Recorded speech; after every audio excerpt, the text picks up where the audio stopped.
Nagising ang dalaga na mabigat ang ulo at magulo ang kama. Nanlamig ang buong katawan niya na mapagtanto niya. Wala siyang suot pambaba. At may lalaki nakahiga sa tabi niya. Mahimbing ang tulog. Humabol ang kanyang kaba. Humabol ang hiya. Humabol ang takot. Dahan-dahan bumalik sa alaala niya ang nangyari kagabi. Ang pagod matapos maglinis ng kwarto. Ang katahimikan ng gabi at ang baso ng wine na naiwan sa mesa. Isang lagok lang daw para mawala ang pagod. Hindi niya alam ang isang lagok na yon ay naging simula ng isang lihim na babago sa kanyang buhay.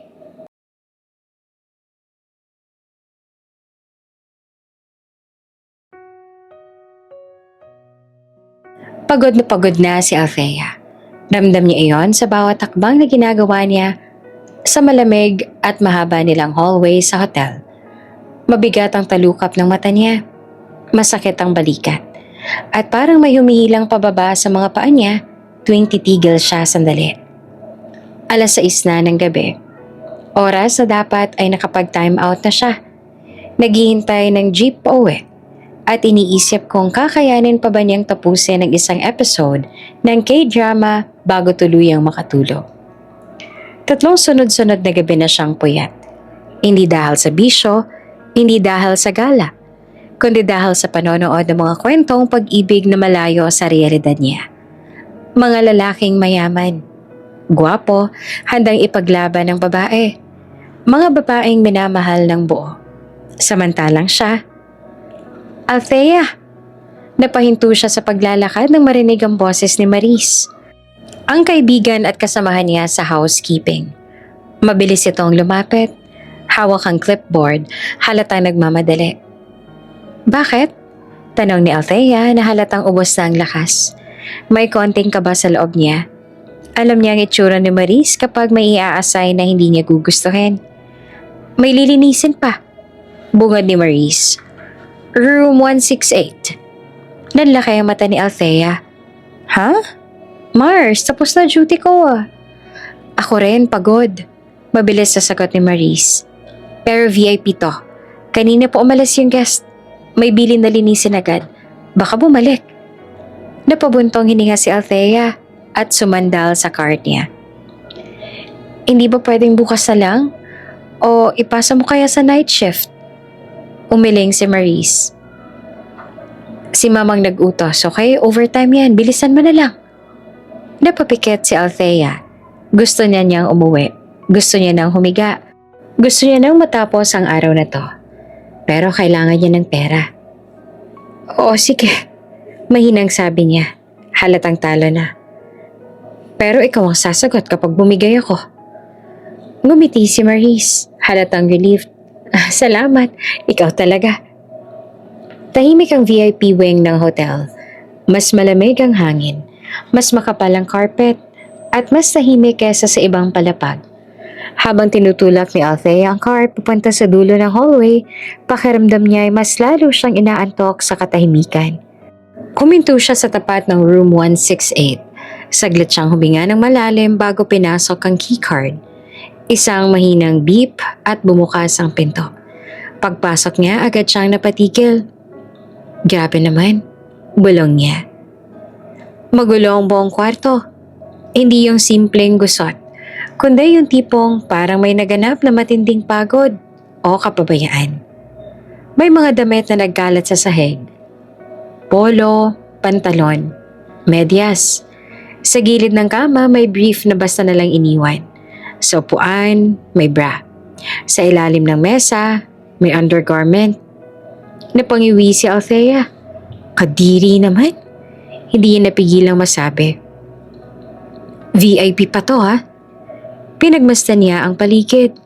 Malaki ang kama. Mamahalin ang muebles. Malinis ang bintana. Halatang mahal ang binabayaran ng guest. Pero parang walang pakialam sa kalat. Hindi porke may pambayad, may asal na. Dagdag niya sabay iling. Pero kahit nainis, kahit pagod, gumagalaw pa rin siya. Isinuot niya ang gloves at nagsimulang pulutin ang mga nagkalat. Maingat niyang hinawakan ang bawat peraso ng damit. Nilalagay sa tamang lagayan. Pilit iniisip kung sino ang nagsuot ng mga iyon. Tuwing may mapupulot siyang underwear, napapailing siya sa inis. Parang di marunong magligpit. Bulong niya. Habang naglilinis, napapansin niya kung gaanong kaayos ang kwarto kapag walang kalat. Tahimik, malinis. Parang ibang mundo kumpara sa maliit niyang inuuwian. Nang makarating siya sa kama, inayos niya ang gusot na kumot at punda. Ramdam niya ang bigat ng katawan niya habang yumuyuko at humahatak ng tela. Pawis na ang noo niya. Konti na lang, sabi niya sa sarili. Nang matapos siya, umatras siya ng ilang hakbang at tiningnan ang kwarto. Maayos na ulit. Parang walang naganap.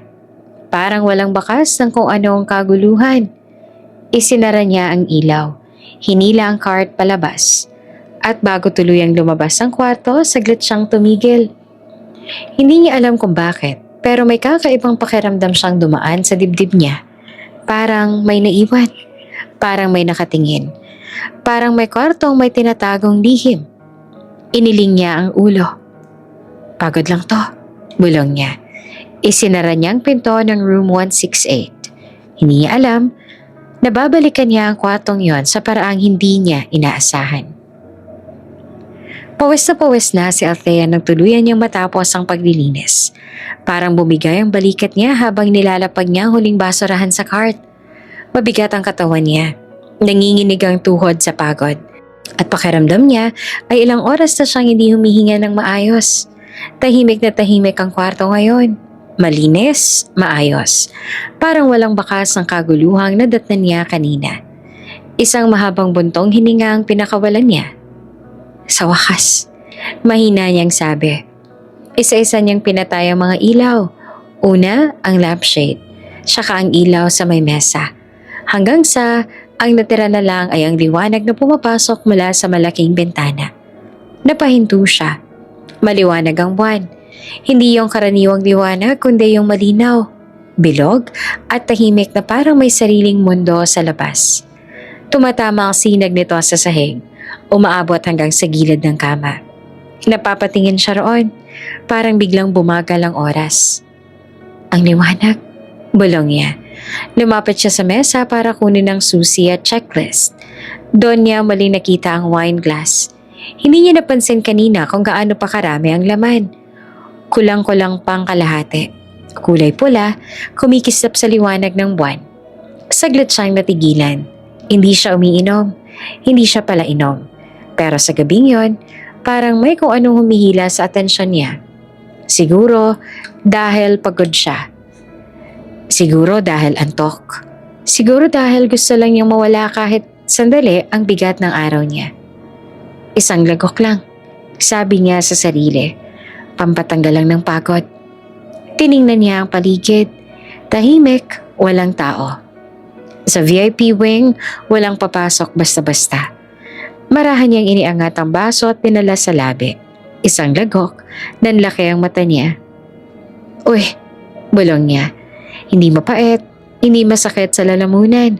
May init na dumaan, pero may tamis din na kakaiba. Parang unti-unting pinapawi ang pagod niya. Napatingin siya ulit sa baso. Konti pa, sabi niya na parang nanghihikayat sa sarili. Isa pang lagok, mas mahaba, mas buo. Hindi niya alam, hindi niya inisip na sobrang lakas pala ng wine na yon. Ramdam niya agad ang init sa sikmura niya.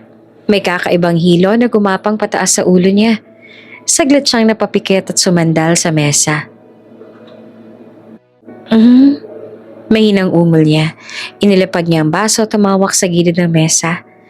Parang umikot ang kwarto. Hindi mabilis, dahan-dahan lang. Parang inaantok na bata. Napatawa siya ng mahina. Grabe, parang bumigat ang katawan ko. Lumakad siya papunta sa kama. Pakiramdam niya ay masyadong malambot ang sahig. Naupo siya sa gilid ng kama. Bahagyang tumalbog ang kutsyon sa bigat niya. Doon niya napansin kung gaanong kasarap umupo, kung gaanong kasarap magpahinga. Ilang segundo lang ang lumipas, pero parang humaba ang oras. Ang liwanag ng buwan ay tumatama ngayon sa mukha niya. Pakiramdam niya ay mainit ang pisngi niya. Mabigat ang talukap ng mata. Sandali lang, sabi niya na halos pabulong. Ihihiga lang ako saglit. Hindi niya na hinubad ang sapatos. Hindi niya inisip ang oras. Hindi niya inisip na nasa trabaho pa rin siya.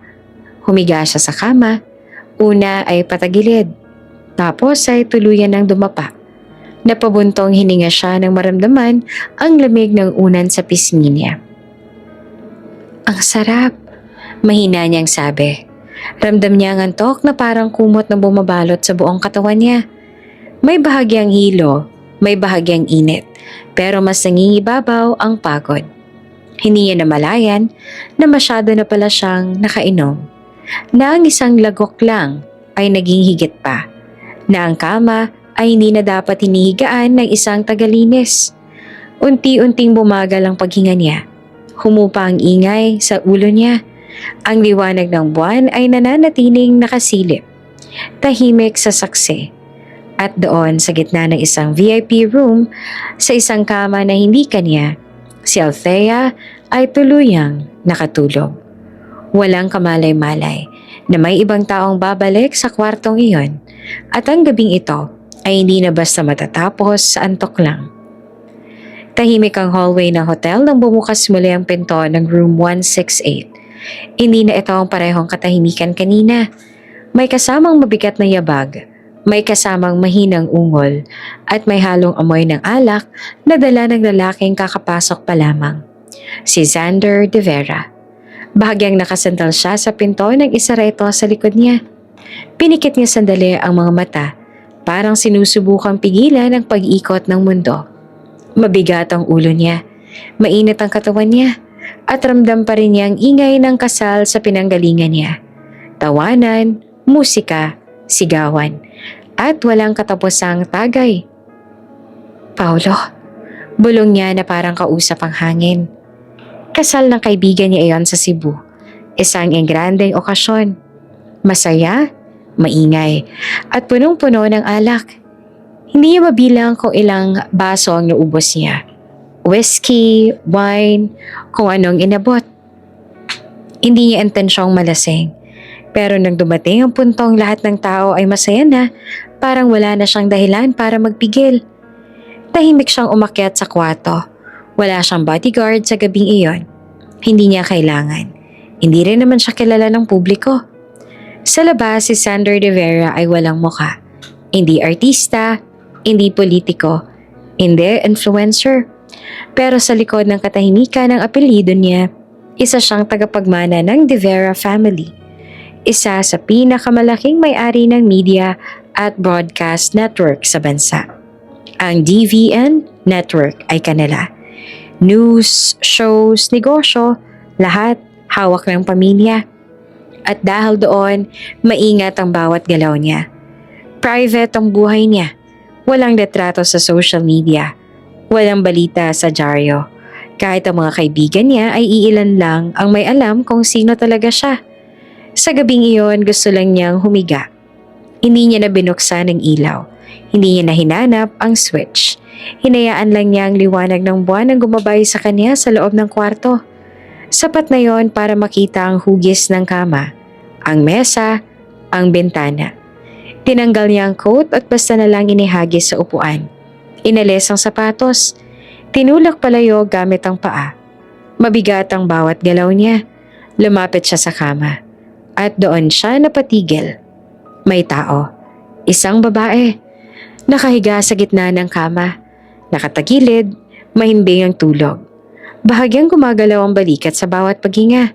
Natatakpan ng kumot ang kalahati ng katawan.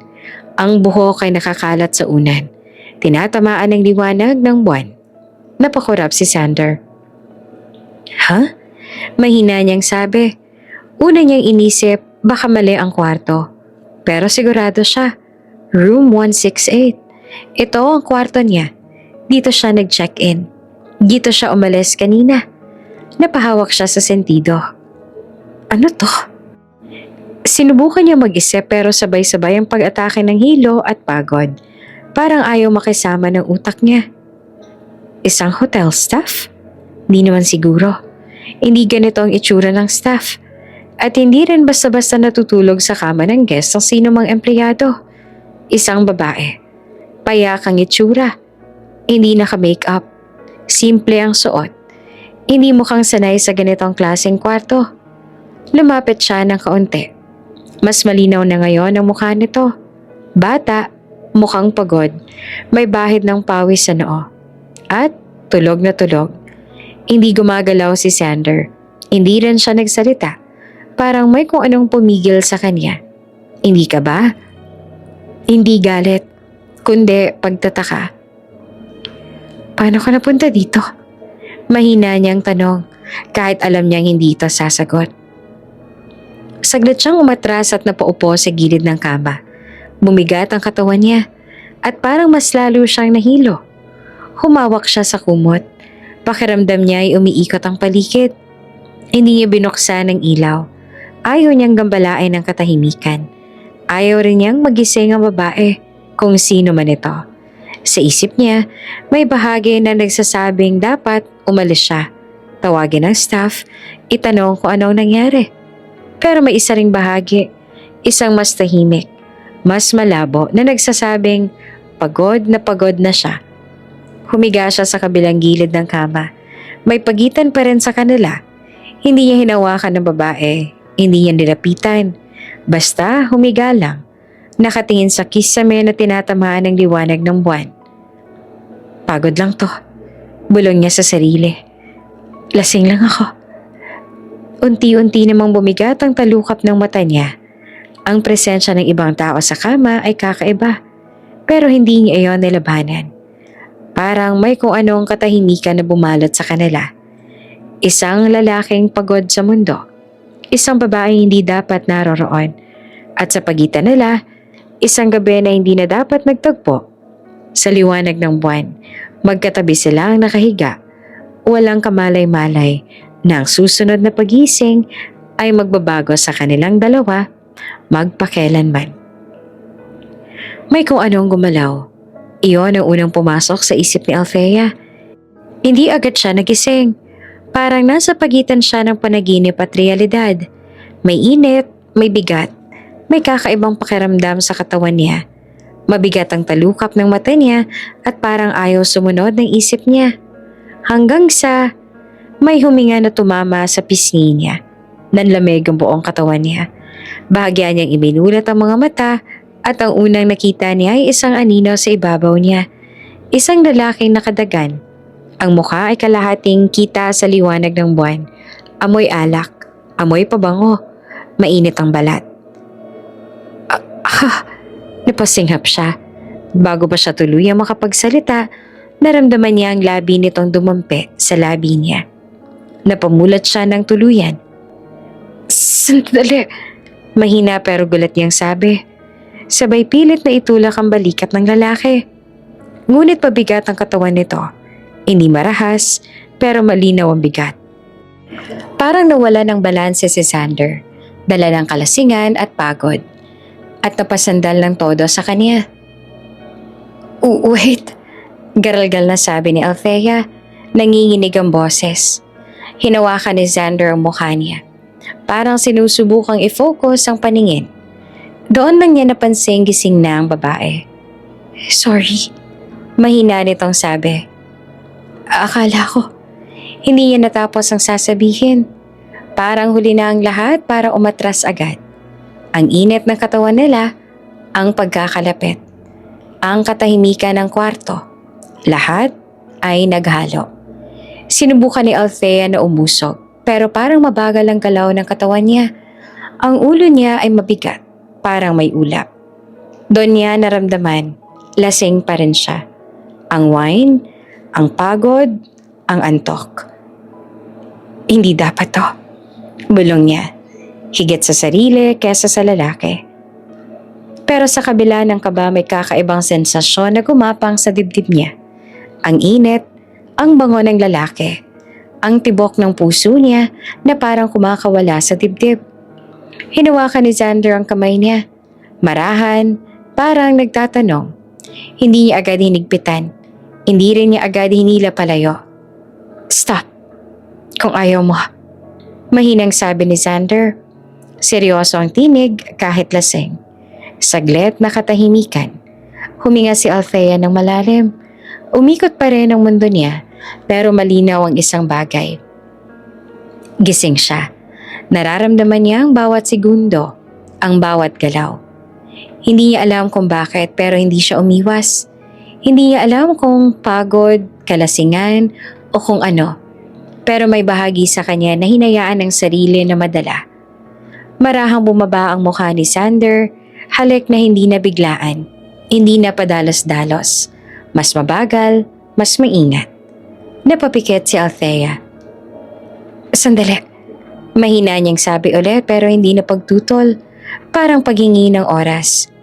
Unti-unting naglaho ang kaba, napalitan ng kakaibang init. Parang may apoy na dahan-dahang sinisindihan sa loob niya. Ang sensasyon ay bago, nakakatakot pero totoo. Nang maramdaman ni Xander ang bahagyang pagkapit ni Althea sa damit niya, doon niya nalaman na hindi ito panaginip. Hindi niya alam kung kailan tuluyang nagbago ang lahat. Kung kailan ang takot ay naging kaba. Kung kailan ang kaba ay naging pagnanasa. Basta alam niya, nang mangyari ang sumunod, pareho na silang hindi umatras. Nang mapansin ni Xander ang panginginig ni Althea, ang paninigas ng katawan nito, doon niya naintindihan.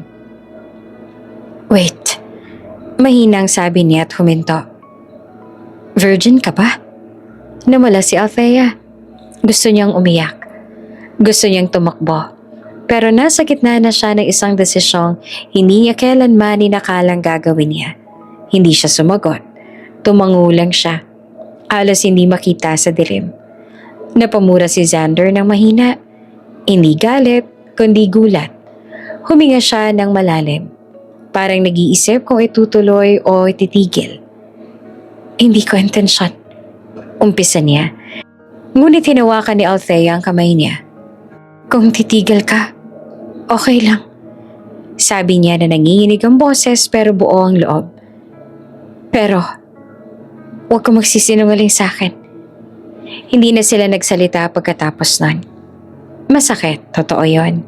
May kirot, may luha na pilit niyang pinigil. Pero may init din, may pagyakap. May sandaling parang nakalimutan niya ang buong mundo. Hindi ito perpekto. Hindi ito romantiko gaya ng napapanood niya sa K-drama. Pero totoo, nangyari. At matapos ang lahat, magkatabi silang humiga. Parehong pagod, parehong tahimik. Nakatitig si Althea sa kisame. Hinihingal pa rin. Si Xander ay nakatagilid, nakapikit, parang unti-unting tinatalo ng antok. Hindi sila nag-usap. Walang pangako, walang pangalan. Ilang minuto lang pareho silang tuluyang nakatulog.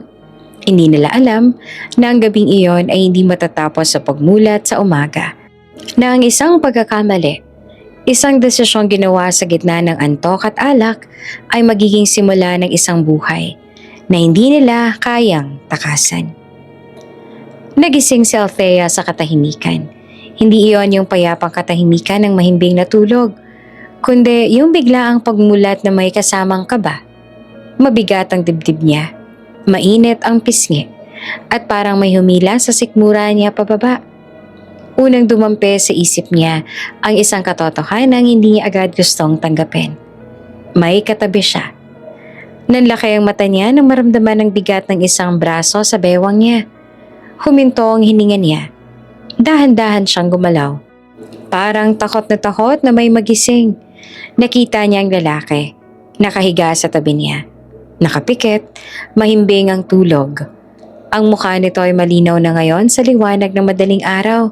Hindi na anino. Totoo na. Malapit, sobrang lapit. Biglang bumalik sa alaala niya ang mga nangyari. Ang halik, ang init, ang sakit. Ang desisyong ginawa niya kahit takot siya. Napahigpit ang hawak niya sa kumot. Diyos ko, pabulong niyang sabi. Umupo siya sa kama, nanginginig ang kamay. Doon niya napansin, wala siyang suot pambaba. Nanlamig ang buong katawan niya.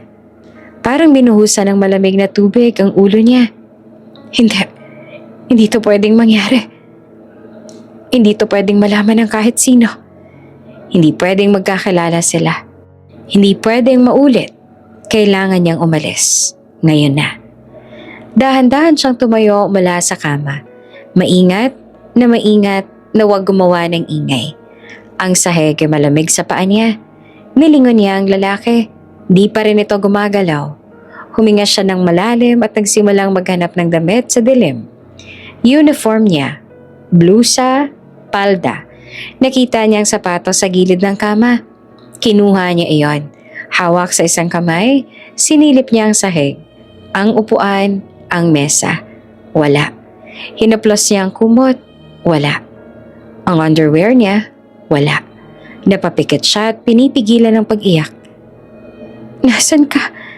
Bigla siyang napatigil ng gumalaw ang lalaki sa kama. Napasingap naman si Althea. Wala nang isip-isip. Agad siyang dumapa at nagtago sa ilalim ng kama. Hawak niya ang hininga niya.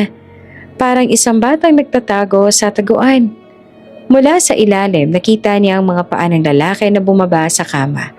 Nakaramdam siya ng bahagyang pagyanig habang tumatayo ito. Narinig niyang ungol. Halatang kagigising lang. Napapikit siya ng mahigpit. Sana bumalik na lang siya sa kama. Sana hindi siya tumingin sa paligid. Sana. Narinig niya ang yabag papunta sa banyo. Bumukas ang ilaw at sumara ang pinto. Doon lang siya huminga ng maluwag. Ngayon na. Mabilis siyang gumapang palabas. Hindi na iniintindi kung marumi ang ilalim ng kama. Kinuha niya ang blusa at palda. Isinuot ng mabilis kahit hindi maayos. Isinabit ang sapatos sa isang kamay. Hindi niya na hinanap ang underwear. Ayaw niya nang magtagal. Ayaw niya nang mag-isip. Ayaw niya nang maalala ang mukha ng lalaking iyon kapag nagising ito. Tahimik niyang binuksan ang pinto. Saglit siyang tumigil. Parang may humila sa dibdib niya. Gusto niyang lumingon. Gusto niyang magpaalam. Gusto niyang magtanong kung ano na ang mangyayari. Pero mas malakas ang takot. Isinara niya ang pinto sa likod niya at naglakad palayo sa hallway. Halos tumatakbo pero pinipigilan ng sarili na huwag gumawa ng ingay. Ang oras sa dingding ay nagpapakitang madaling araw na. Pagdating sa service area, doon lang bumigay ang tuhod niya. Umupo siya sa bangko at humawak sa ulo. Hindi na mauulit. Paulit-ulit niyang bulong. Hindi na mauulit. Bumalik siya sa quarters, nagpalit ng damit, at pilit inilibing ang nangyari sa pinakamalalim na parte ng isip niya. Isang gabing wala siyang balak balikan. Isang pangyayaring dapat manatiling lihim. Sa loob ng banyo ng room 168, si Xander ay humarap sa salamin. Hawak ang ulo, pilit inaayos ang paghinga. Paglabas niya ay napansin niyang wala na ang babae. Tahimik ang kama, gusot ang kumot, at may bakanteng espasyo sa tabi niya. Parang may nawala, parang may iniwang bakas. Hindi niya alam na sa paglabas ng babaeng yon sa kwartong iyon, hindi lang ala-ala ang naiwan, kundi isang lihim. Nababalik sa kanila pareho. Wala na ang babae. Wala nang init ng katawan sa tabi niya. Ang natira na lang ay ang malamig na hangin ng madaling araw at ang biglang pagbangon ni Xander mula sa kama. Hawak ang ulo, parang sinuntok ng ala-ala. Anong nangyari kagabi? Mahina niyang sabi sa sarili. Lumabas siya ng banyo at tumingin sa kama. Doon niya napansin ang gusot ng kumot. Hindi basta gusot, kundi yung halatang may naganap. May bakas ng pagmamadali. May bakas ng isang desisyong hindi na mababawi. Lumapit siya, dahan-dahan, parang takot sa makikita. At doon niya nakita. Isang bahid ng dugo sa puting kumot. Nanlaki ang mata niya. Huminto ang paghinga niya sandali. Hindi. Pabulong niyang sabi. Bigla siyang napalingon sa sahig. At doon niya nakita ang isang perasong underwear. Nakatupi na hindi sinasadya. May bahid din ng dugo. Maliit, payak. Walang marka ng mamahaling brand. Hindi siya makagalaw. Parang may malamig na kamay na humawak sa dibdib niya. Virgin siya. Mahina niyang sabi. Parang tanong. Parang kumpirmasyon. Bumalik sa isip niya ang itsura ng babae kagabi. Ang takot sa mata nito. Ang panginginig ng kamay. Ang katahimikan nitong parang may tinatanggap na hindi niya lubos maintindihan. Hindi ko alam. Bulong niya na mas lalong naguguluhan. Hindi ko alam kung sino ka. Pinulot niya ang underwear at hindi niya alam kung bakit. Parang may kung anong nagtulak sa kanya na huwag itong iwan. Tinitigan ni Ian sandali. Parang doon niya hahanapin ang sagot sa mga tanong niya. Sino siya? Paano siya napunta sa kwarto? At bakit siya natulog doon? Bakit hindi niya iniwan ang kahit anong pangalan? Ipinulupot niya ang underwear at nilagay sa loob ng maleta. Hindi niya rin maipaliwanag sa sarili niya kung bakit niya ginawa yon. Hindi iyon alaala ng kasiyahan, kundi alaala ng isang gabing hindi niya planado. Pero hindi rin niya makalimutan. Umupo siya sa gilid ng kama at humawak sa ulo. Hindi siya sanay sa ganito. Sa buong buhay niya, kontrolado ang lahat. Negosyo, pangalan, imahe, lahat ay planado. Maingat, tahimik, walang iskandalo, walang tanong na walang sagot. Pero ang gabing yon, wala siyang kontrol. Ilang oras matapos noon, umalis siya ng hotel. Tahimik, walang kasamang bodyguard, walang iniwang tanong sa staff. Parang walang nangyari. Pagbalik niya sa Maynila, sinubukan niyang ibalik ang dating takbo ng buhay niya. Mga meeting, mga kontrata, mga proyekto ng DVN network, mga board discussion na punong-puno ng numero at estratehiya. Pero tuwing gabi bumabalik ang alaala, ang liwanag ng buwan, ang katahimikan ng kwarto, ang babaeng hindi niya kilala. Minsan habang nasa opisina, bigla siyang mapapatigil. May sandaling parang naaamoy niya ulit ang pabangong to. Kahit wala naman. Minsan sa gitna ng meeting, bigla niyang maiisip. Nasaan na kaya siya ngayon? Hindi niya hinanap. Hindi niya rin sinubukan. Bahagi iyon ng sarili niyang disiplina. Ang hindi bumalik sa mga bagay na maaaring makasira sa katahimikan ng buhay niya. Lumipas ang 1 taon, 2, 3, hanggang sa 6 na taon na ang nakaraan. Pero kahit na ganon, may mga gabing magigising siya ng bigla. Pawis na pawis at ang unang papasok sa isip niya ay ang babaeng iyon. Hindi niya alam ang pangalan. Hindi niya alam ang mukha ng malinaw sa liwanag ng araw. Pero alam niya ang isang bagay. Hindi iyon basta-basta. Isang gabi, habang nasa mansyon siya, nakita niya ang maleta sa loob ng closet. Matagal niya nang hindi binubuksan. Parang may sarili itong mundo sa loob ng tahimik niyang kwarto. Binuksan niya at naroon pa rin ang underwear. Matagal niya itong tinitigan. Kung nasaan ka man. Mahina niyang sabi at hindi niya alam kung kanino niya kinakausap ang hangin. Sana okay ka lang. Isinara niya ang maleta. Hindi niya alam na ang gabing pilit niyang inililibing sa alaala ay may iniwang mas malalim na bakas kesa sa isang perasong damit. At ng babaeng yon ay hindi tuluyang nawala sa buhay niya. Hinihintay lang ang tamang panahon para bumalik. Maganda ang dating ni Sanders sa ospital. Ayaw niyang malate, lalo na't kasama niyang ina niyang si Doña Celestina. Mahigpit, matalas ang mata, at sanay na sinusunod. Naka-wheelchair ang Doña, suot ang maayos na damit at may 2 bodyguard na palaging nakaabang sa magkabilang gilid. Kahit nasa ospital, hindi nawawala ang presensya ng kapangyarihan. Dito na lang tayo, sabi ni Sanders sa nurse. Sabay tulak sa wheelchair ng ina papunta sa waiting area. Sandali lang to, ma. Tumango si Doña Celestina, pero halatang iritable. Hindi ko gusto ang amoy ng ospital, sabi niya diretso. Pero kailangan ko makita ang resulta. Tahimik si Xander. Sanay na siya. Sa bawat kilos ng ina may kasamang tensyon. Hindi dahil sa galit, kundi dahil sa bigat ng inaasahan. Apo, iyon ang matagal nang hinihingi ng Donya. Isang bagay na palagi nilang iniiwasan pag-usapan. Habang naghihintay sila, napansin ni Sander ang galaw sa gilid ng hallway. May mga pasyente, may mga nurse, may mga batang takbuhan, normal na tanawin. Hanggang sa may isang batang dumaan sa harap nila. Mabilis ang takbo, may hawak na laruan. Isang batang lalaki. Napahinto ang tingin ni Sander. Hindi dahil sa gulo kundi dahil sa anyo. May kung anong tumama sa dibdib niya. Isang pamilyar na pakiramdam.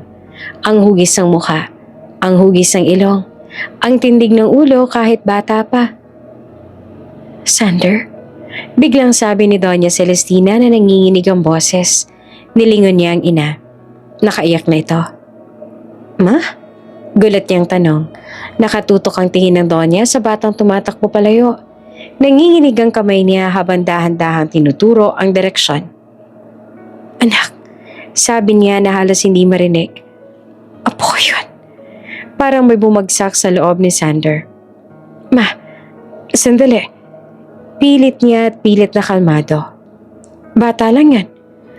Umiling si Doña Celestina. Mas lalong tumulo ang luha. Hindi. Kilala ko ang dugo ko. Ganyan na ganyan ka nung bata ka. Ang mga mata. Ang noo. Diyos ko. Napatayo si Sander. Parang hinila ng kung anong persa. Sinundan niya ng tingin ang batang papalayo sa dulo ng hallway. At doon niya nakita. Oo, hindi lamang kamukha. Parang siya. Noong bata pa siya bago pa tumigas ang mundo. Bago pa naging mabigat ang apelyido niya. May mga lumang litrato sa bahay. At ang batang iyon para bang lumabas mula roon. Ma, mahina niyang sabi na ngayon ay siya nang may kaba sa boses. Hindi pwede. Biglang lumiko ang bata at nawala sa paningin. Hanapin mo!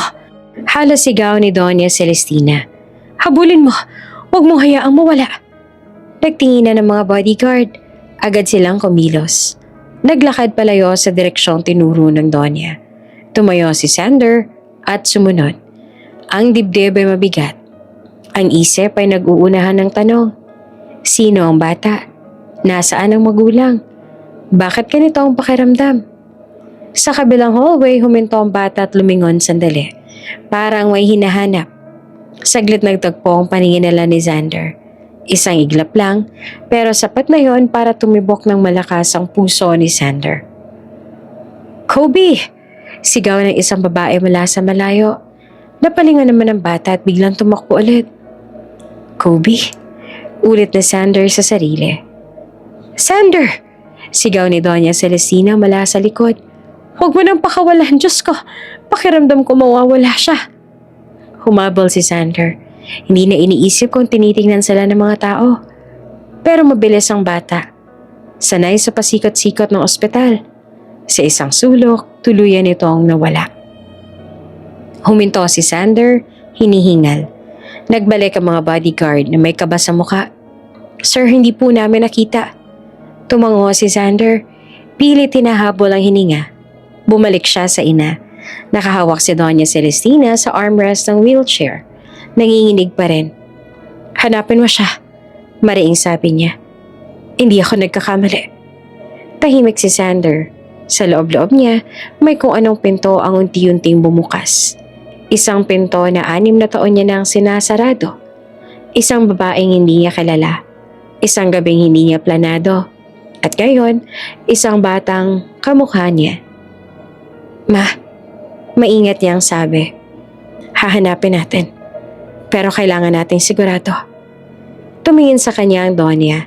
Tuyo ang luha, pero matalim ang titig. Sigurado ako.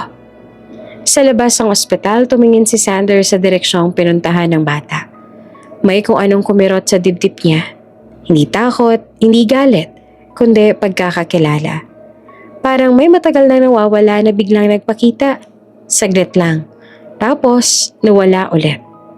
At sa unang pagkakataon matapos ang 6 na taon, alam ni Sander de Vera na ang gabing pilit niyang kinalimutan ay mas malaking katotohanang babalik sa kanya.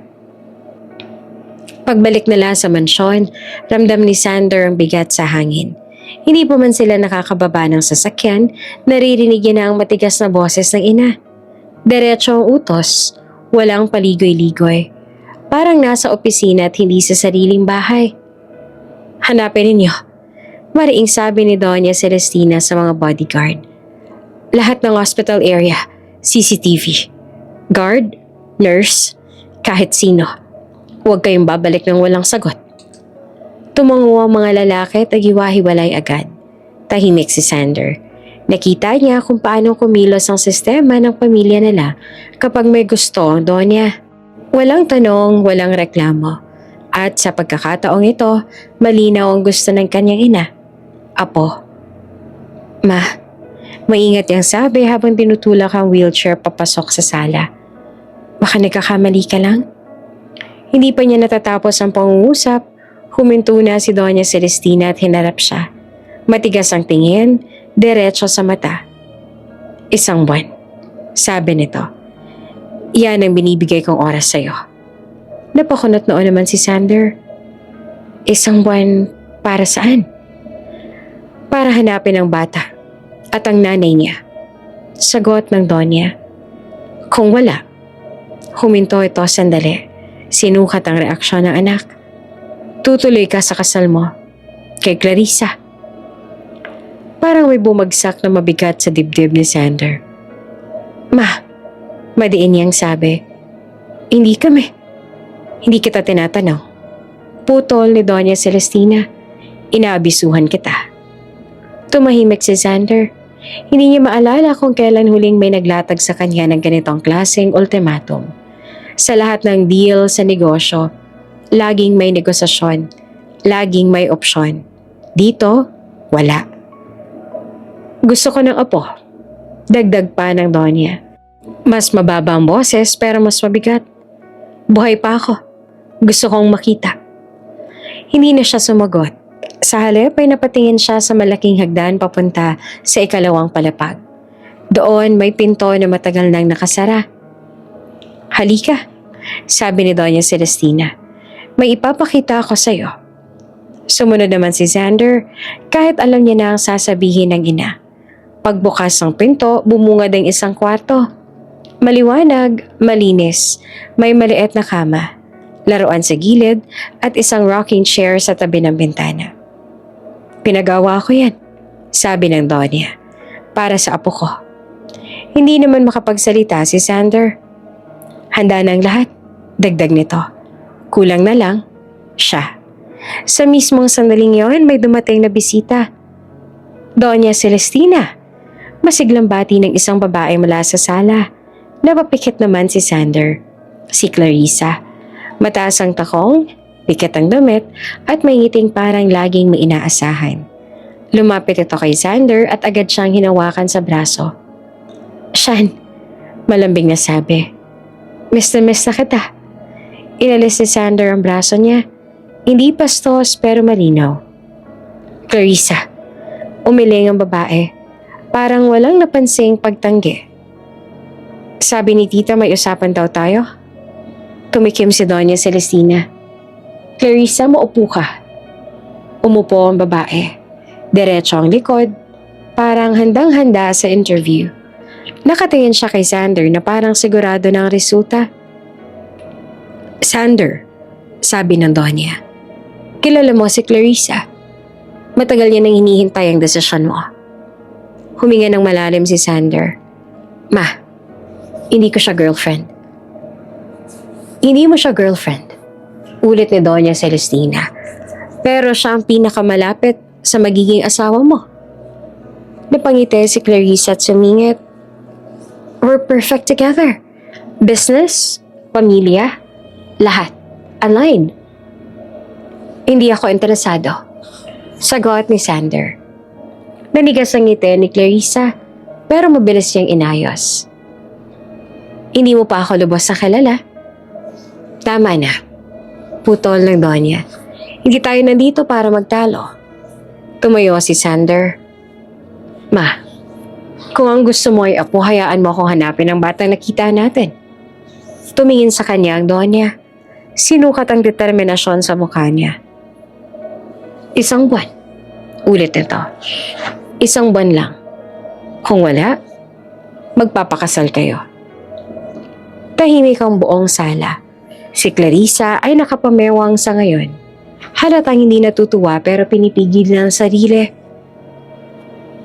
Pumapayag ako, sabi ni Xander sa wakas. Hahanapin ko ang mag-ina. Ngumiti naman si Doña Celestina, kontento, mabuti. Paglabas si Xander ng sala, ramdam niya ang presyon sa bawat hakbang. 1 buwan, 1 bata, 1 babae na 6 na taon niya nang hindi kilala, at 1 kasal na ayaw niya. Sa labas, tumingin siya sa langit. Tahimik ang gabi, pero magulo ang isip niya. Hindi niya alam kung paano magsisimula, pero alam niya ang isang bagay. Hindi siya papayag na itali ang buhay niya sa isang desisyong hindi niya pinili. At kung may batang kamukha niya sa mundong ito, hahanapin niya bago pa tuluyang maubos ang oras. Maaga nagising si Althea sa tunog ng mahinang ubo. Agad siyang bumangon at nilapitan ng maliit na kutsyon sa gilid ng kwarto kung saan natutulog ang anak niya. Nakaupo si Kobe, yakap ang maliit na unan. Bahagyang hinihingal. Mommy, mahina nitong tawag. Kinabahan si Althea at hinaplos niya agad ang noo ng bata. Hindi mainit pero halatang hirap huminga. Sandali lang ha. Sabay niya at pilit na kalmado. Kahit kabado na. Inabot niya ang inhaler sa maliit na mesa. Dahan-dahan. Sanay na sila. 6 na taon niya nang inaalagaan ng batang may hika at allergy. Alam niyang bawat hudyat, ang bawat ubo, ang bawat paghingal. Pero kahit nasanay, hindi pa rin nawawala ang takot. Matapos ang ilang sandali, bumuti ang paghinga ni Kobe. Napangiti ito ng bahagya. Okay na ako, Mommy, sabi nito. Napaupo naman si Althea sa sahig at napabuntong hininga. Huwag mo na akong takutin ng ganyan. Ngumiti naman si Kobe parang walang nangyari. Sorry. Tumingin si Althea sa maliit na lang kwarto. 1 kama, 1 kutsyon, 1 cabinet. Hindi malaki pero sapat. Dito sila nakikitira. Malapit sa bahay ng tiyahin niyang si Tisay. Hindi man komportable pero ligtas. Bangon na tayo? Sabi niya. May lakad si Mommy ngayon. A-apply ka na? Tanong ni Kobe. May excitement sa boses. Tumango si Althea. Oh! Matagal niya nang pinaghahandaan ang araw na to. Sa kabila ng lahat, sa kabila ng pagiging single mom, sa kabila ng takot at pagod, nakapagtapos siya ng business management. Hindi madali. May mga gabing umiiyak siya habang nag-aaral. May mga araw na halos hindi siya makapasok sa klase dahil walang magbabantay kay Kobe. Pero kinaya niya. At ngayon narito na sila sa Maynila. Lumuwas siya dala ang anak, ang kaunting ipon at ang malaking pag-asa na makahanap ng trabahong magbibigay sa kanila ng mas maayos na buhay. Habang nag-aalmusal sila, dumating si Tisay. May dalang pandasal. Oh, kumain muna kayo, sabi nito. Lyra, ikaw muna kay Kobe mamaya ha? Lumabas ang pinsan niyang si Lyra, hawak ang cellphone. Ako na, Ate Althea. Hatid ko na siya sa park mamaya. Gumiti naman si Althea. Salamat, babalik naman ako agad. Bihis na bihis siya ng araw na yon. Simple, ngunit maayos. Itim na slacks, puting blouse, at flat shoes.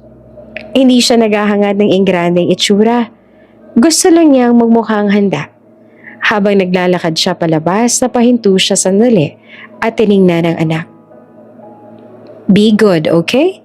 Sabi niya. Tumango si Kobe. Good luck, Mommy! Huminga siya ng malalim bago tuluyang umalis. Sa jeep papuntang city, hawak niya ang folder na may lamang resume. Paulit-ulit niyang binabasa ang nakasulat doon. Parang tinitiyak na totoo ang lahat.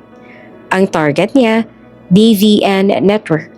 Matagal niya nang pinag-isipan kung saan siya mag-a-apply. Maraming kumpanya sa Maynila. Pero iisa lang talagang gusto niya. Mataas ang sahod, malaki ang oportunidad, at kung papalarin, baka doon magsimula ang bagong buhay nila. Pagdating niya sa harap ng gusali ng DVN network, napatingala siya. Mataas, malinis, malayo sa mundong nakasanayan niya. Para kay Kobe. Bulong niya sa sarili. Pumasok siya sa lobby, medyo kinakabahan pero tuwid ng tindig. Tinuro siya ng receptionist sa tamang direksyon para sa application. Habang naghihintay siya sa pila, napaisip siya sa mga nagdaang taon. Ang gabing pilit niyang kinalimutan. Ang desisyong ginawa niya sa gitna ng takot. Ang batang nasa likod niya ngayon. Ang dahilan kung bakit hindi siya pwedeng sumuko. Hindi niya alam. Nasa gusaling iyon, sa kumpanyang iyon, unti-unti nang papalapit ang landas niya. Sa lalaking matagal na ring hinahabol ang alaala. At nang bagong simula na inaasam niya, ay may kasamang lihim na hindi niya kayang kontrolin. Mahigpit ang hawak ni Althea sa folder ng resume habang papasok siya sa HR floor ng DVN network. Tahimik ang loob ng opisina, malinis, maliwanag, at puno ng taong mukhang sanay sa ganitong klaseng mundo. Ramdam niya ang kaba, pero hindi siya umatras. Kailangan ng trabahong to. Habang papalapit siya sa reception desk, may narinig siyang pamilyar na boses sa gilid. Mabilis lang to, may meeting ako. Napahinto si Althea. Hindi siya pwedeng magkamali. Kilala niya ang boses na yon. Matalas at may halong yabang. At parang laging may kasamang utos. Dahan-dahan siyang lumingon. At doon niya nakita si Clarissa. Maayos ang bihis, mataas ang takong at may kumpiyansang hindi nawawala. Parang pag-aari niya ang lugar. Sandaling nagtagpo ang paningin nila ni Althea at sa isang iglap, nag-iba ang ngiti ni Clarissa. Ay, sabi nito na may halong panunuya. Ikaw na naman? Nanlamig si Althea. Hindi niya ito inaasahan.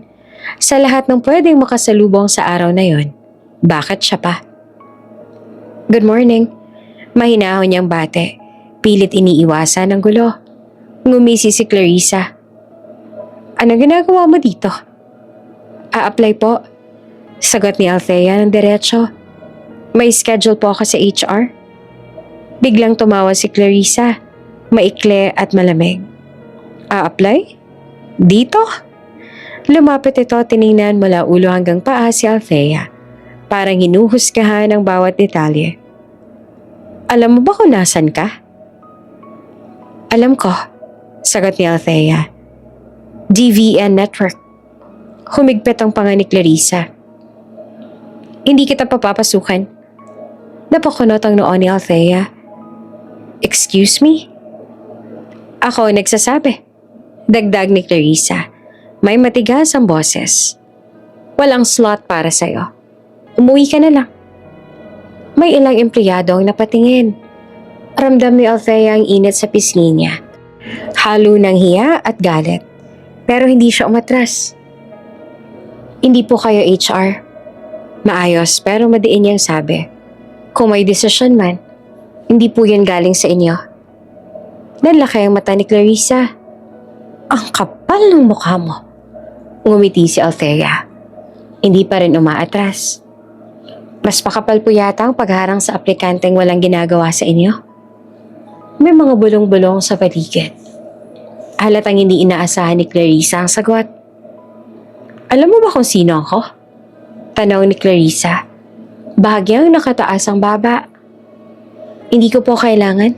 Sagot ni Althea. Ang alam ko lang po, andito ako para magtrabaho. Lalo pang uminit ang hangin. Parang sasabog na si Clarissa nang biglang bumukas ang pinto ng opisina sa gilid. Ano nangyayari dito? Tahimik ang paligid. Lumingon si Althea at parang huminto ang mundo. Si Xander. Maayos ang suot, diretso ang tindig, at may presensyang agad naramdaman ng lahat. Lumapit siya, seryoso ang muka. Tiningnan ng dalawa. Clarissa, malamig niyang sabi. May problema ba? Biglang nag-iba ang tono ng babae. Wala naman, Xander. Inaayos ko lang. Hindi ka HR. Putol ni Xander. At wala kang karapatang humarang sa aplikante. Nandigas si Clarissa. Pero, enough, sabi ni Xander. Hindi mataas ang boses pero may bigat. You're done here. Napalingon si Xander kay Althea. Saglit siyang napatigil. May kung ano namang kumislot sa isip niya. Isang pakiramdam na hindi niya agad maipaliwanag. Oops! May break muna. Gusto mo bang ma-shoutout dito sa channel ni Ate Jane? Mag-comment lang ng lesson you learned from the latest story uploaded. Dahil pipili kami ng isang best comment of the day para i-shoutout sa susunod na upload. Kaya huwag kalimutang mag-iwan ng lesson you learned after you watch this video. Maraming salamat! Shoutout nga pala kina Maria de la Cruz from Coronadal City, Athena Membrot from Abulog, Cagayan, at Victoria Roldan. Sa ating mga taga-subaybay, paki-comment naman po sa baba kung taga-saan kayo para alam ko kung hanggang saan umaabot ang mga kwento ni Ate Jane at para ma-shoutout ko rin kayo sa mga susunod pa nating mga kwento. Maraming salamat sa pakikinig.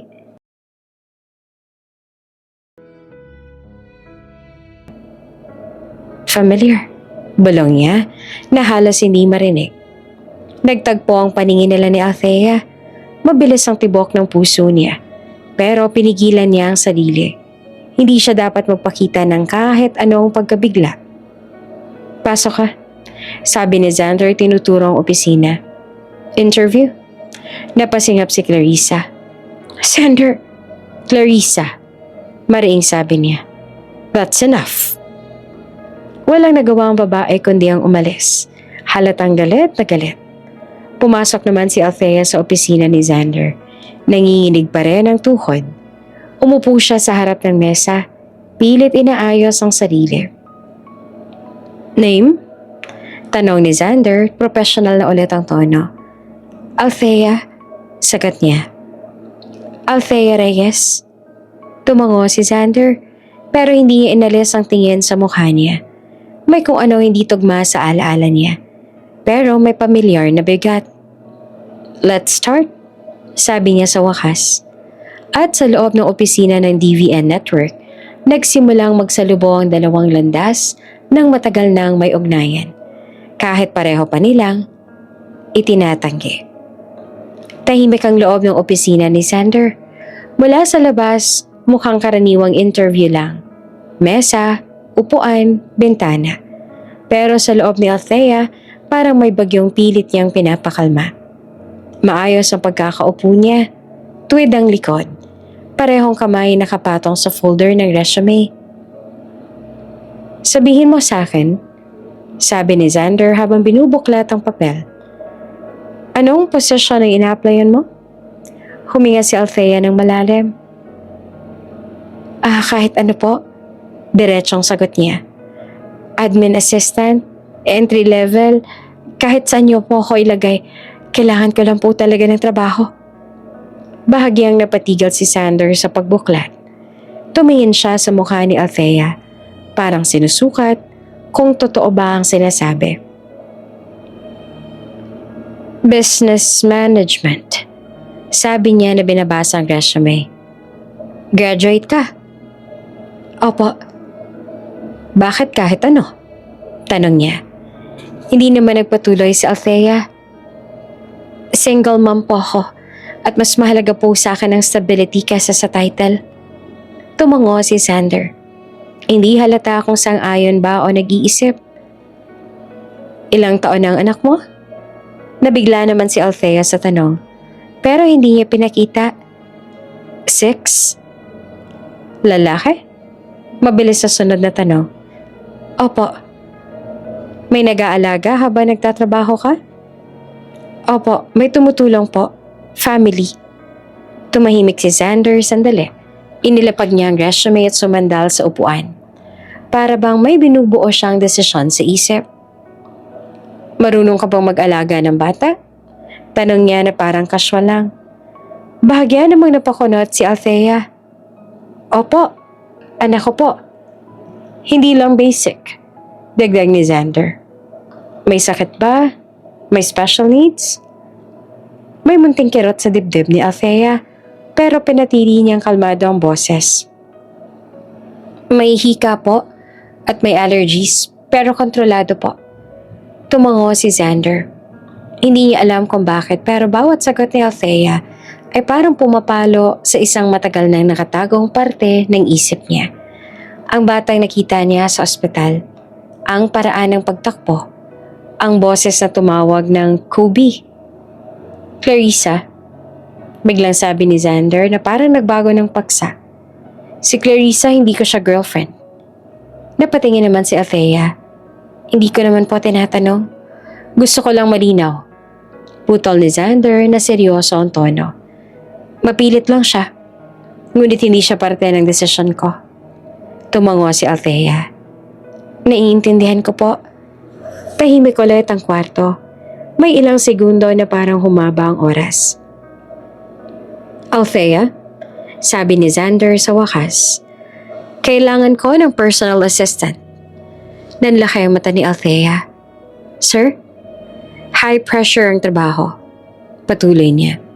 Mahaba ang oras. Mabilis ang takbo. Kailangan kong may mapagkakatiwalaan. Tumango agad si Althea. Kaya ko po. Hindi lang yan. Dagdag ni Xander. Diretsa na. Gusto ko makita ang anak mo. Napahigpit ang hawak ni Althea sa folder. Po? Hindi ngayon. Mabilis na linaw ni Xander. Pero balang araw, may personal akong dahilan. Sandali namang nag-isip si Althea. Hindi niya alam kung bakit ganito ang takbo ng interview. Hindi niya alam kung normal ito. Pero alam niya ang isang bagay. Kailangan niya ang trabahong ito. Kaya ko pong paghiwalayan ng trabaho at personal. Maingat niyang sabi. Hindi ko naman hinihingi na paghalo o pagsabay. Sagot naman ni Xander. Humihingi ako ng tiwala. Tahimik si Althea. Sa isip niya, may boses na nagsasabing mag-ingat. Pero may isa ring mas malakas. Para kay Kobe. Kailan po magsisimula? Tanong niya. Bahagya namang umiti si Xander. Parang natapos na ang isang matagal na debate sa loob niya. Tomorrow. Tumayo si Althea at pilit kinokontrol ang tuwa at kaba. Salamat po. Isang bagay pa? Sabi ni Xander bago siya makalabas. Huwag mo na ako tawaging sir. Kapag kami lang. Napahinto si Althea. Ano po? Xander, sabi niya. That's enough. Tumango si Althea. Opo, Xander.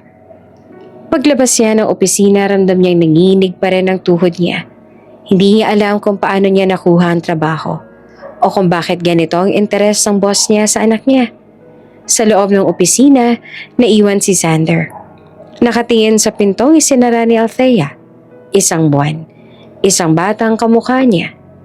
At ngayon ay isang babaeng may 6 na taong anak.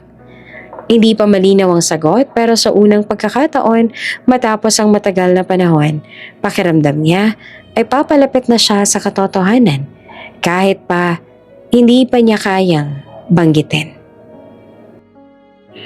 Nagising si Althea sa init ng noo ni Kobe. Agad siyang bumangon, hinaplos ang mukha ng bata at kinabahan. Mainit, hindi simpleng pagod. Kinuha niya ang thermometer at halos mapaupo sa sahig nang makita ang numero. Mommy, mahinang daing ni Kobe. Okay lang ha, sabi ni Althea, pilit na kalmado kahit nanginginig ang kamay. Pupunta tayo sa ospital. Mabilis ang kilos niya. Bihis, bag, gamot. Tinawagan niya si Lyra para magpatulong. Pero dahil maaga pa at wala ring sasakyan, nagtaksi na lang sila. Sa biyahe, yakap niya ang anak. Paulit-ulit na hinahaplos ang likod. Pagdating sa ospital, agad silang tinignan. Lagnat at bahagyang hika, flare. Sabi ng doktor, kailangan ng pahinga at obserbasyon. Habang pinupunasan niya ang noo ni Kobe, sumagi sa isip ni Althea ang trabaho.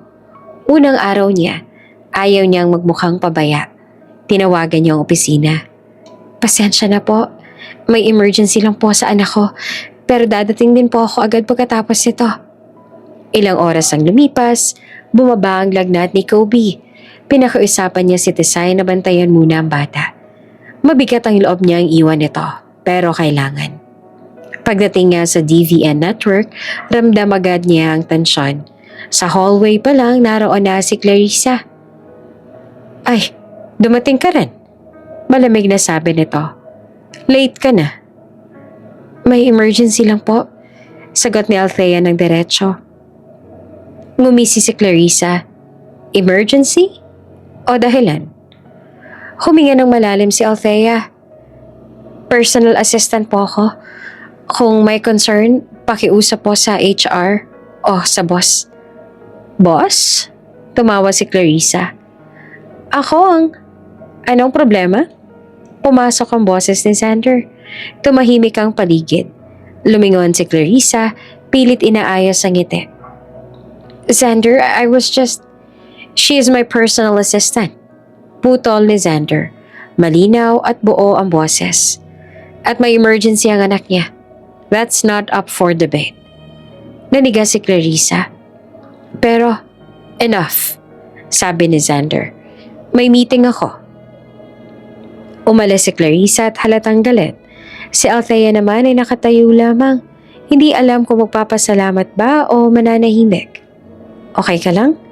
Tanong ni Xander habang naglalakad sila papasok ng opisina. Opo, sagot ni Althea. Salamat po. Pagkapasok nila ay biglang nag-iba ang templa. Tahimik, magaan, para bang nawala ang ingay sa labas. Kamusta ang anak mo? Tanong ni Xander. Mas okay na po, sagot niya. Salamat sa pagintindi. Tumango si Xander. Importante yon. Nagkaroon ng ilang sandaling katahimikan. Tapos, biglang umiti si Xander ng bahagya. Baliw ka rin ba sa akin? Napatigil si Althea. Po? Joke, sabi ni Xander. May halong ngiti. Relax. Napatawa si Althea at saglit lang. Akala ko po. Akala mo? Asar ni Xander. Wala. Sagot niya at umiwas na lang ng tingin. Althea, seryoso bigla ni Xander. Kailangan ko ng solusyon. Napatingin siya. Po? May ultimatum ang nanay ko. Diretsong sabi niya. 1 buwan. Kung wala, ay ipapakasal niya ako kay Clarissa. Nanlamig si Althea. Bakit niyo po sinasabi sa akin to? Kasi ayoko mangyari yon, sagot ni Xander. At may isang paraan. Huminga ng malalim si Althea. Ano po yun? Magpakasal tayo. Parang huminto ang oras. Sir Xander, hindi po pwede may anak po ako. Nauutal niyang sabi. Alam ko, sagot ni Xander. At tanggap ko. Hindi niyo po ako kilala? Giit ni Althea. Kilala ko ang determinasyon mo, sabi niya. At kailangan ko ng partner. Hindi palabas, kundi yung totoo. Tahimik si Althea. Sa isip niya, may takot, may pag-aalinlangan, may responsibilidad. Pero may isang katotohanan din. Kailangan niya ng proteksyon laban kay Clarissa at kailangan ng anak niya ng katahimikan. Hindi po ito romantic, sabi niya. Ngumiti si Xander. Hindi ko sinasabing madali. Huminga siya ng malalim. May kondisyon ako. Ano yun? Anak ko ang priority, sabi ni Althea. Walang aapakan. Tumango si Xander. Agreed. Isa pa, dagdag niya na mahina. Walang drama sa trabaho. Deal, sabi ni Xander. Saglit nakatahimikan. Tapos ay tumango si Althea. Sige. Ngumiti si Xander na parang may nabunot na tinik. Isang bagay pa. Ano po? Kapag kami lang, sabi niya. Wag na sir. Babe na. Namula si Althea. Xander. Tumawa si Xander. Joke. Half joke. Pero sa gitna ng biro, may isang kasunduan na nabuo. Hindi dahil sa kilig, kundi dahil sa pangangailangan. At sa likod ng lahat ng yon, may mga lihim na dahan-dahang gumagalaw, papalapit. Hindi pa tuluyan nakakalayo si Clarissa nang marinig niya ang huling sinabi ni Xander. "Wag na, sir. Babe na." Parang may sumabog sa loob ng dibdib niya. Nakatayo siya sa gilid ng hallway. Bahagyang nakatago sa likod ng salamin. Hawak ang cellphone pero hindi gumagalaw. Narinig niya ang usapan mula umpisa hanggang dulo. Ang paliwanag, ang proposal, at ang tahimik na pagsang-ayon ni Althea. Magpapakasal sila. Hindi sa plano ng pamilya, kundi sa gusto niya. Kundi sa sarili nilang kasunduan. Humigpit ang panga ni Clarissa. Nanginginig ang kamay niya habang pinipigilan ang sarili na huwag pumasok at magsisisigaw. Lahat ng inaasahan niya, ang kasal, ang apelyido, ang pagiging ina ng susunod na De Vera, tila kinuha na ng isang babaeng biglang sumulpot. Isang assistant, isang single mom. Isang babaeng walang karapatan sa mundo niya, ayon sa isip ni Clarissa. Hindi pwede. Pabulong niyang sabi, puno ng galit. Mabilis siyang lumabas ang gusali at pumasok sa sasakyan. Pag-upo pa lang niya, agad niyang tinawagan ng isang numero na kabisado na niya. "Renzo," malamig niyang sabi nang may sumagot. "Kailangan kita." "Ma'am?" Sagot naman ng lalaki. "Ano po yon?" "Gusto kong malaman ang lahat tungkol sa babaeng yan." Utos si Clarissa. "Si Althea at ang anak niya." Sandaling katahimikan. "Kaya po yan," sabi ni Renzo. "Pero may bayad." Napangiti naman si Clarissa. Walang saya. "Dagdagan ko pa." Ilang araw lang lumipas, bumalik ang tawag. "Ma'am," mababa ang boses ni Renzo. "May nakuha akong impormasyon." "Magsalita ka na lang," sagot ni Clarissa at hindi na matago ang pananabik. "Yung bata," sabi ni Renzo. "Si Kobe." Nanigas si Clarissa. "Oh, ano ngayon ang bata?" "Anak ni Xander." Diretso ni Renzo. Parang naubusan ng hangin si Clarissa. "Sigurado ka?" Tanong niya na nanginginig ang boses. "Opo. Timeline checks out, ma'am. 6 na taon. Isang gabi sa hotel sa Cebu. Si Althea ang babaeng yan." Tahimik ang loob ng sasakyan, pero sa loob-loob ni Clarissa, may nagwawala. Anak. Ibig sabihin, may apo na si Doña Celestina at hindi siya magbibigay na to. Biglang nag-iba ang takbo ng galit niya. Hindi na lang selos, takot. Takot na baka maagawan. Takot na mawawala ang lahat ng pinaghirapan niyang pasukin. Yaman, posisyon, kapangyarihan. Hindi pwede. Ulit niya na mas madiin. Hindi pwede. "Anong gagawin natin, ma'am?" Tanong ni Renzo. Tumingin si Clarissa sa salamin. Nakita niya ang sarili. Maganda, maayos, pero galit na galit ang mga mata. "Kunin mo ang bata." Malamig niyang utos. "Ma'am," nag-aalinlangan naman si Renzo. "Kidnap." Ulit pa ni Clarissa ng diretso. Walang dapat makakaalam. Gusto ko maramdaman ni Xander kung anong mawawala sa kanya. Tahimik si Renzo sandali. "Delikado yan. Mas delikado kung mananatili ang batang yan." Sagot ni Clarissa. "Hindi ko hahayaang may hahating apo sa yaman ng De Vera." Huminga ng malalim si Renzo. Kailan?" "Sa tamang oras," sabi ni Clarissa. "Kapag kampante na sila. Kapag akala nila ligtas na." Isinara ni Clarissa ang tawag at ibinaba na ang cellphone sa upuan. Sa labas ay maliwanag ang araw, pero sa loob niya, unti-unting dumidilim ang lahat. Hindi niya alam ay magsisimula na ang isang bangungot na hindi niya na kayang pigilan. At sa isang sulok ng lungsod, may isang batang walang kamalay-malay na siya na pala ang sentro ng digmaang sisira sa lahat ng kasinungalingan. Tahimik ang hapon sa kalsada pa uwi. Magkatabi sina Tisay at Lyra sa likod ng jeep, habang si Kobe naman ay nakaupo sa pagitan nila, hawak ang maliit na laruan. Medyo pagod ang bata pero maayos ang pakiramdam. Wala na ang lagnat at ang ubo ay paminsan-minsan na lang. Pag-uwi, pahinga ka na agad, sabi ni Tisay, tinahaplos ang buhok ni Kobe. Opo, sagot naman ng bata. Mahina pero nakangiti. Hindi nila napansin ang puting van na bumabagal sa likuran. Hindi rin nila narinig ang preno hanggang sa tuluyan itong huminto sa tabi nila. Mabilis ang lahat. Isang pinto ang bumukas. 2 lalaki ang bumaba. May humawa kay Lyra, may humila kay Kobe. Walang oras para sumigaw. Walang oras para makatakbo. Tita! Sigaw ni Kobe na nanginginig ang boses.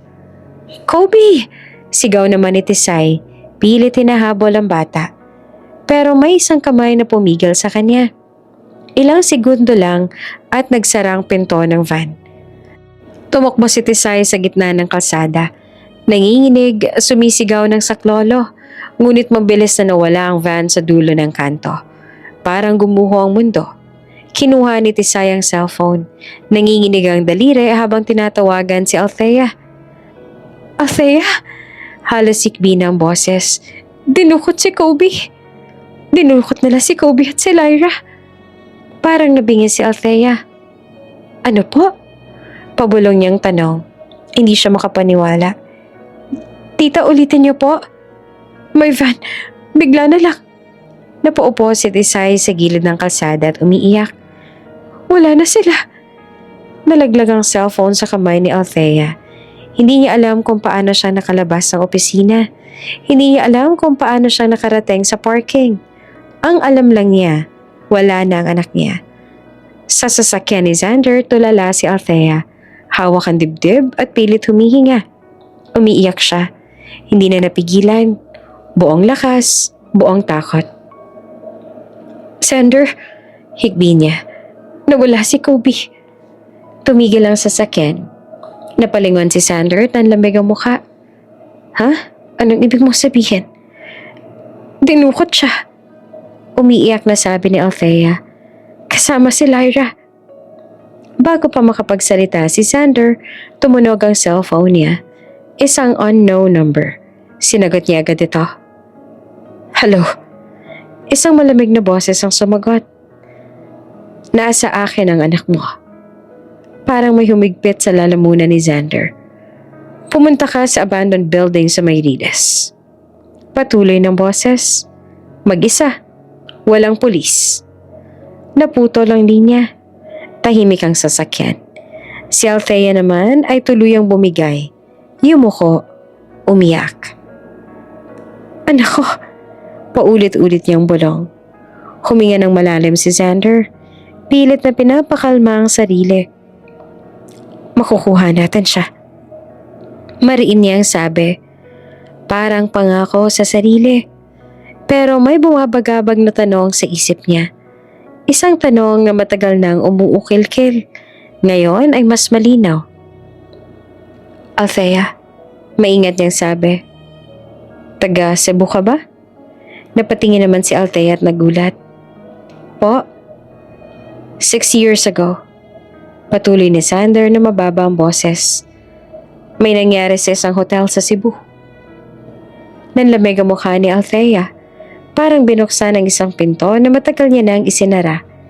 Hindi naman siya sumagot. Kinuha niya ang cellphone at binuksan ang gallery. Isang litrato ang pinakita niya kay Xander.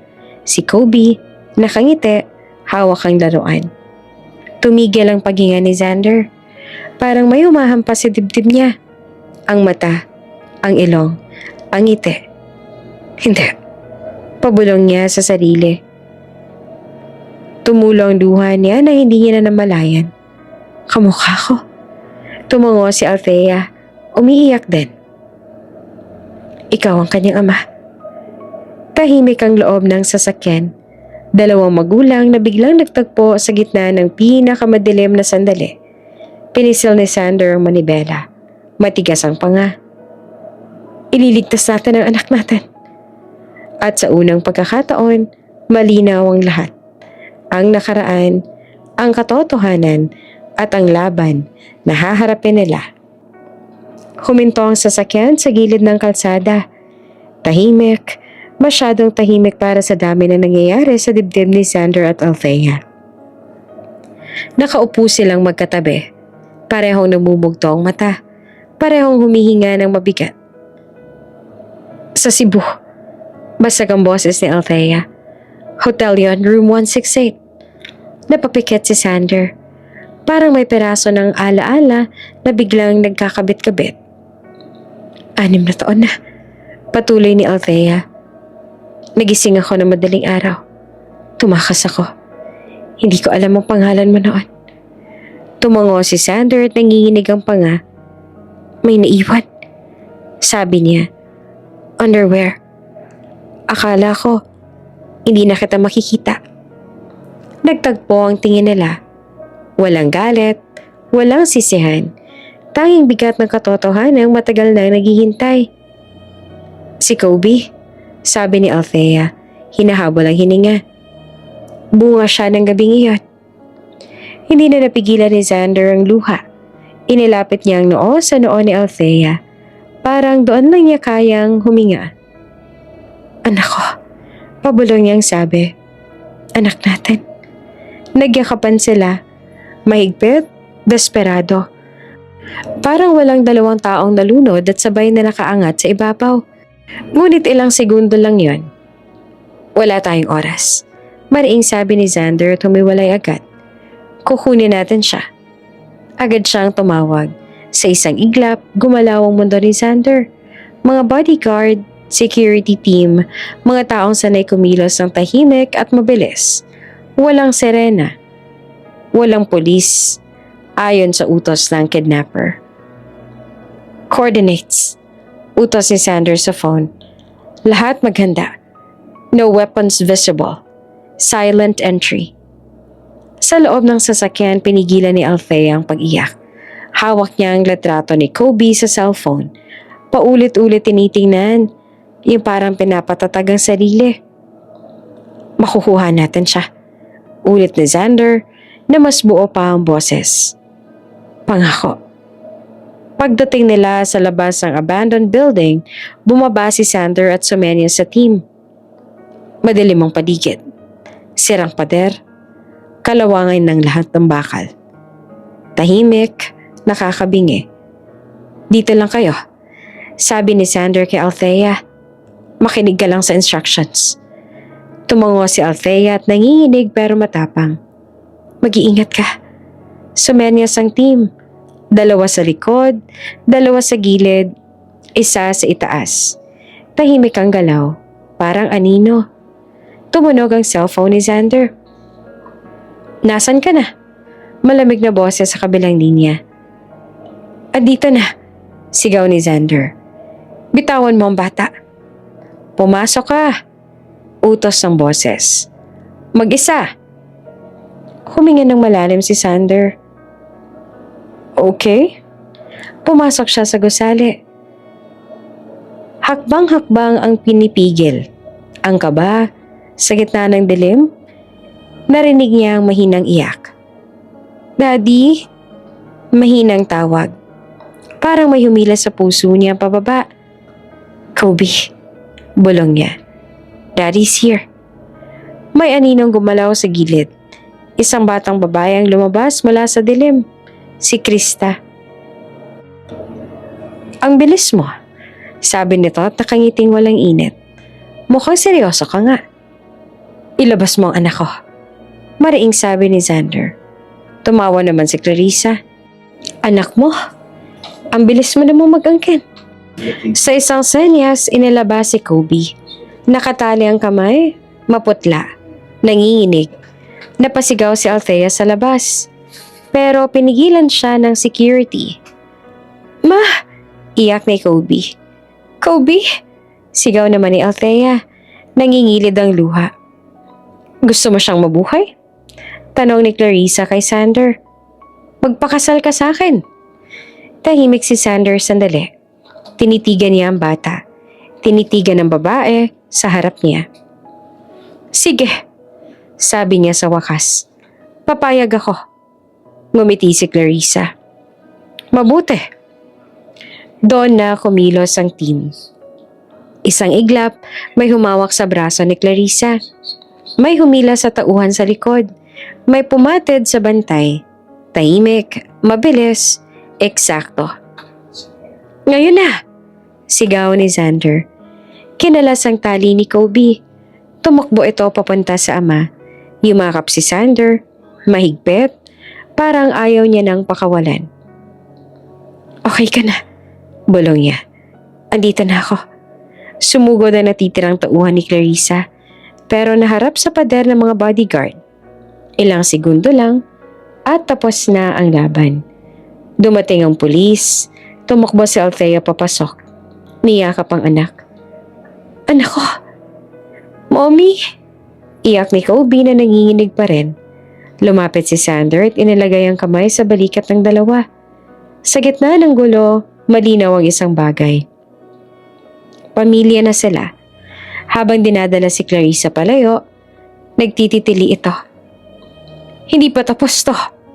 Pero para kay Xander at Althea, tapos na ang pagtakbo. Nagsimula ng pagharap. Mabigat ang hangin sa loob ng abandoned building. Mula sa gitna ng dilim, humakbang si Clarissa papalapit kay Xander. May hawak na maliit na remote at ngiting pilit pinatatatag ng galit. Sa likod niya ay 2 tauhan na nakapwesto, nakaabang, handang sumunod sa utos. Isang salita lang, sabi ni Clarissa at malamig ang boses. Pumirma ka sa kasal? O tatapusin ko ang bata? Sumenya siya. Inalabas si Kobe mula sa likod ng pader. Nakatali ng maputla, nanginginig, umiiyak ang bata. Halatang pagod at takot. Daddy, mahina ang tawag. Parang may humila sa puso ni Xander pababa. Huminga siya ng malalim. Pilit pinipigil ang sarili. Sige, sabi niya sa wakas na mabagal. Papayag ako. Napangiti si Clarissa. Naniniwala. Matalino. Isang hakbang pa ang ginawa ni Xander at doon niya binawi. Sa isang higlap, hinablot niya ang baril mula sa tagiliran ng bantay at tinutukan si Clarissa. Bitawan mo ang bata. Ngayon. Nagkagulo ang mga tauhan. May umangat ang kamay, may umatras. Sa labas, sabay-sabay pumasok ang security team ni Xander. Mabilis, tahimik, eksakto. Isang ambush na pinaghandaan. Dapa! Sigaw ng isa. Ilang segundo lang lumipas at tapos na ang laban. Hawak na ang mga tauhan. Nakaluhod si Clarissa, nanginginig sa galit. Hindi pa tapos to! Sigaw niya. Pero tapos na. Kinalas ang tali ni Kobe at tumakbo ang bata kay Xander at niyakap siya ng mahigpit. Okay ka na. Bulong ni Xander na nanginginig ang boses. Andito na ako. Pumasok si Althea, hindi na napigilan ng luha. Niyakap niya ang anak. Hinaplos ang buhok. Paulit-ulit na sinasabing, okay na anak, okay na. Dumating ang pulis at kinuha si Clarissa kasama si Renzo. Ang traidor na bodyguard. Walang drama, walang usapan. Diretso sa posas. Sa gitna ng ilaw at anino, lumuhod si Xander sa harap ni Kobe. Inilagay niya ang 2 kamay sa balikat ng bata. Anak, mahina niyang sabi. Ako ang papa mo. Tahimik si Kobe sandali. Tumingin siya kay Althea. Tumango si Althea at luhaang nakangiti. Oo anak, si Xander ang papa mo. Yumakap si Kobe kay Xander. Mahigpit at parang ayaw nang bumitaw. Sa sandaling iyon nabuo ang isang pamilyang matagal nang nawawala. Makaraan ng ilang araw, umuwi sila sa mansyon. Tahimik ang hardin pero may kasiyahang ramdam sa hangin. Nakaabang si Doña Celestina. Nakaupo sa wheelchair, nangingilid ang luha. Bago pa man makita ang bata. Ako po, pabulong niyang sabi. Tumakbo naman si Kobe palapit at niyakap siya ng Donya ng buong higpit na kaya niya. Salamat sa Diyos, sabi niya at umiiyak at tumatawa. Salamat. Humarap siya kay Althea. Walang tanong, walang pagsusukat. Maligayang pagdating, sabi niya, sa pamilya. Napahinga si Althea ng maluwag. Sa wakas, may tahanan. Dumating ang araw ng kasal. Simple, tahimik, totoo. Walang ingranding palabas kundi mga taong mahalaga. Si Kobe ang ring bearer, nakangiti at proud. Si Doña Celestina ang unang pumalakpak. Sa altar, nagtagpo ang mga mata ni Xander at Althea. Walang pangako ng perpektong buhay, pero may buo at malinaw na desisyon. Ready ka na? Bulong ni Xander. Ngumiti naman si Althea. Matagal na. Habang binibigkas ang sumpaan, hindi lang pag-ibig ang pinangako nila, kundi proteksyon, respeto at katotohanan. Pagkatapos ng halik, may palakpakan, may luha, may halakhak. Lumapit si Kobe at niyakap ang dalawa. Complete na tayo, sabi ng bata. At totoo iyon. Sa gitna ng mga aninong iniwan ng nakaraan, may isang pamilyang buo na sa wakas. Hindi dahil sa perpekto, kundi dahil pinili nilang harapin ang katotohanan at manatili.